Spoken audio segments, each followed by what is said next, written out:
Hi, this is Tom from Mac Arms, and I'm in my shop and I have a pretty good idea why you guys are here, and that's to learn some information about the differences between Glock Generation 4 and Generation 5. So I have a little bit of information for you, so let's take a walk on over and check them out. Here we have the Glock Gen 4 and the Glock Gen 5. The Gen 4 is going to be on the left, the Gen 5 is going to be on the right. Now I'm not going to fully take these apart and show every single little detail, but I will cover all the minor and the major differences between the Gen 4 and the Gen 5. If you want to get into some of the trigger assembly, redesigning, you can go ahead and check out the differences between those. So let's go ahead and start with some of the major differences. One of the major differences is the gun barrel, and I'm going to try and keep the Generation 5 stuff on the right hand side all the time, so hopefully that'll be a little easier to see. So they call this the Glock Marksman's barrel, and it's supposed to be redesigned a little bit for extra accuracy. So they redid the crown a little bit. So this one here, they kind of drilled down a little bit and put a nice little ring in there. They also redid the rifling. So the rifling is a little bit tighter of a twist. And actually another thing that I noticed, if you put the barrels over top of each other, this recoil rod catch right here is a little bit further back, and that is to allow for the extra long spring. And so if you take a look at the springs, that's about a ½ centimeter or so longer than the Generation 4, so hopefully that'll help a little bit with dampening that recoil. There is a NDLC finish that they are claiming, and you can definitely tell the difference between that. So that's going to be the nitride diamond-like coat. And so the Generation 4 still feels pretty good, but if you actually touch it and rub it, you'll instantly be able to tell the difference. This is just, it's still smooth, but it's a little bit rougher to the touch.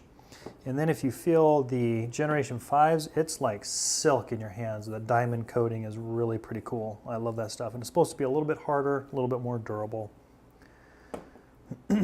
The flared magwell, one of the differences is on the Generation 5, the magwell is separated just a little bit, and what that does is help if you're just slightly off by injecting the magazine. It'll guide its way in there a little bit better, so you can kind of tell some of the differences there.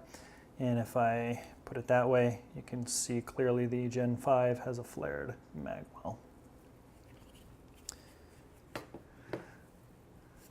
There are no more finger grooves, so the Gen 4 has the finger groove still. The Gen 5 does not have the finger grooves anymore.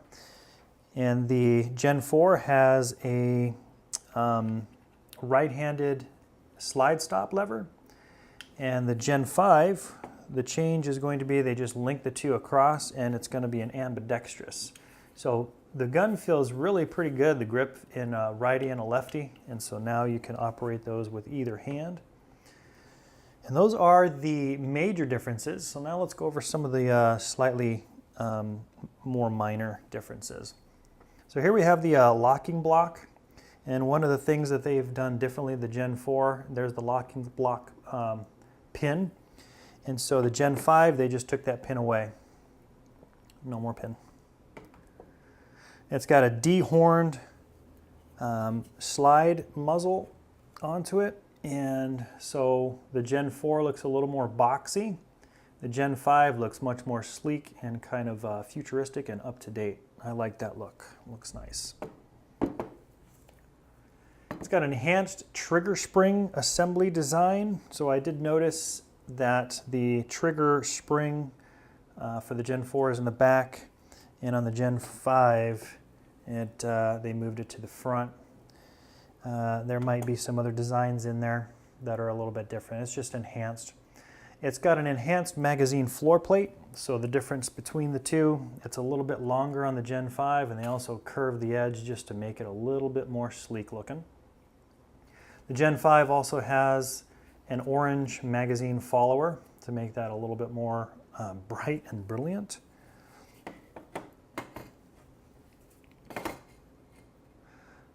Got a redesigned trigger mechanism housing, and so the trigger mechanism is going to be in there, and it's just a little bit of an enhanced redesigning of it.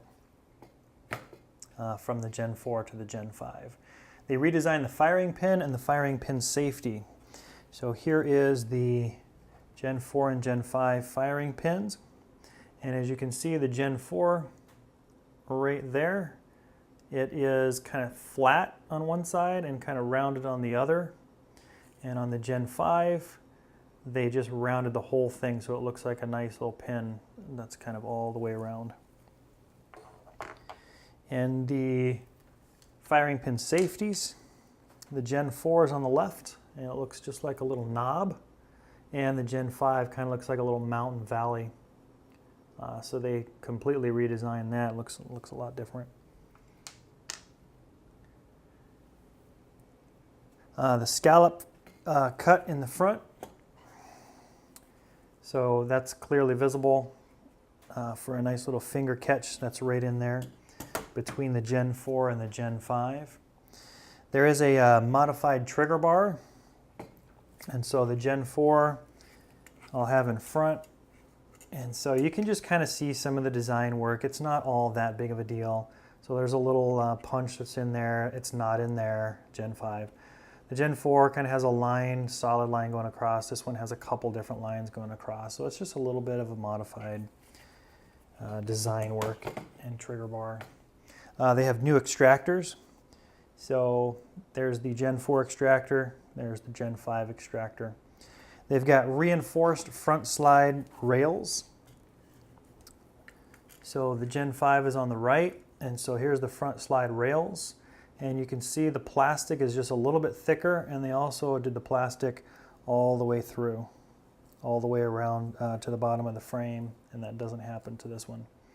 I found a couple other things that were just a little bit different myself. They haven't listed them, but the takedown lever here, the takedown bar, the old Gen 4s are on a spring, a lever spring, and the Gen 5s actually have a helical compression spring. And that should be about it. That is all the design work and redesign and some of the differences between the Gen 4 and the Gen 5. If I missed anything, I do apologize, but this came directly from the Glock manufacturing engineers.